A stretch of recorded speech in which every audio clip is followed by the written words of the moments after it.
UAE condemns Israel's attacks on the Gaza refugee camp. Where people sought refuge, they have been killed.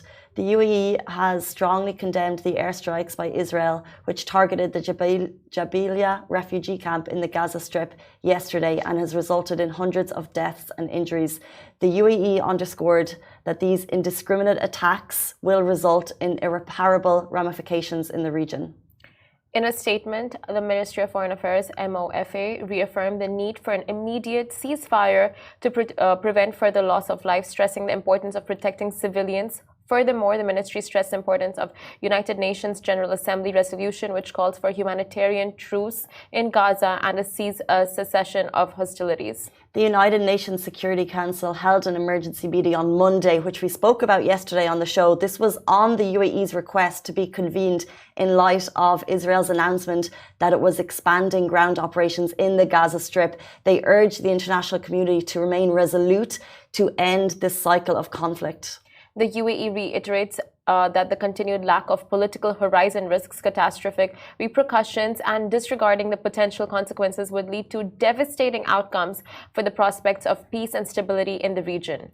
The cycle of conflict has been ongoing, but yet again this morning we're seeing horrific images of, as we said, where people sought refuge. And as of 14 hours ago, the Ministry of Health announced that since October 7th, 171 housing units in Gaza have been destroyed, which is just horrific. More than 21,000 people have been injured and 8,454 have tragically lost their lives. And this is in Gaza alone, not including the numbers that have come through over the past 12 hours since the attack on the refugee camp.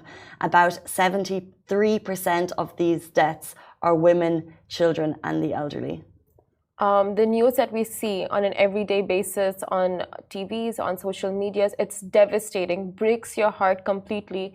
And we've spoken time and time again of how we can help and what little we can do to help with relief efforts that are going into Gaza. But one thing is that now more than ever, we just need to fact check every piece of news that we see and that we share, because with things developing at such a fast rate and so many horrific things that we're seeing online, it just comes to that thing of like just sharing. We don't you don't understand how fast the narrative is changing as well.